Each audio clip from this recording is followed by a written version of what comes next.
ఆమోసు 2వ అధ్యాయము. యెహోవా సెలవిచ్చినదేమనగా, మోయాబు 3 సార్లు 4 సార్లు చేసిన దోషములను బట్టి నేను తప్పకుండా దానిని శిక్షింతును. ఏలయనగా వారు ఎదోము రాజు ఎముకలను కాల్చి సున్నము చేసిరి. మోయాబు మీద నేను అగ్ని వేసేదను, అది కెరీయోతు నగరులను దహించివేయును. గొల్లును రణకేకలును బాకానాదమును వినబడుచుండగా మోయాబు చచ్చును. మోయాబీయులకు న్యాయాధిపతి ఉండకుండా వారిని నిర్మూలము చేసేదను. వారితో కూడా వారి అధిపతులనందరినీ నేను సంహరించెదనని యెహోవా సెలవిచ్చుచున్నాడు. యెహోవా సెలవిచ్చినదేమనగా, యూదా 3 సార్లు 4 సార్లు చేసిన దోషములను బట్టి నేను తప్పకుండా వారిని శిక్షింతును. ఏలయనగా వారు తమ పితరులు అనుసరించిన అబద్ధములను చేపట్టి మోసపోయి యెహోవా ధర్మశాస్త్రమును విసర్జించి ఆయన విధులను గైకొనకపోయిరి. యూదా మీద నేను అగ్ని వేసేదను, అది యెరూషలేము నగరులను దహించివేయును.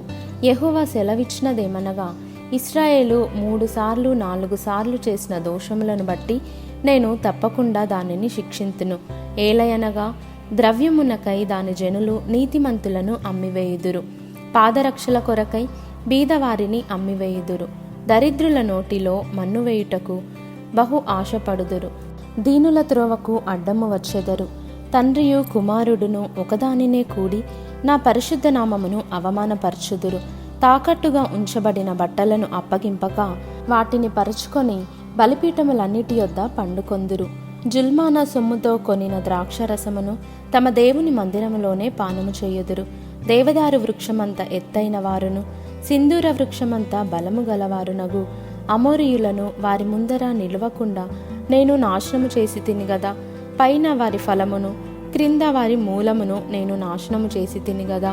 మరియు ఐగుప్తు దేశములో నుండి మిమ్మును రప్పించి అమోరీయుల దేశమును మీకు స్వాధీనపరచవలెనని 40 సంవత్సరములు అరణ్యమందు మిమ్మును నడిపించి తిని గదా.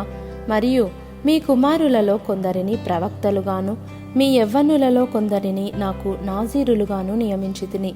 ఇశ్రాయేలీయులారా, ఈ మాటలు నిజమైనవి కావా? ఇదే యెహోవా వాక్కు. అయితే నాజీరులకు మీరు ద్రాక్షరసము త్రాగించితిరి, ప్రవచింపవద్దని ప్రవక్తలకు ఆజ్ఞ ఇచ్చితిరి.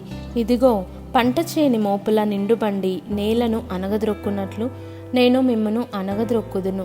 అప్పుడు అతివేగియగువాడు తప్పించుకొన జాలకపోవును, పరాక్రమశాలి తన బలమును బట్టి ధైర్యము తెచ్చుకొన జాలకపోవును.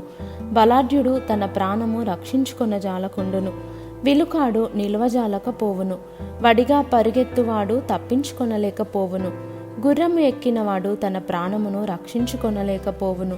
మరియు ఆ దినమందు బలాఢ్యులలో బహుధైర్యము గలవాడు దిగంబరి అయి పారిపోవును. ఇదే యెహోవా వాక్కు.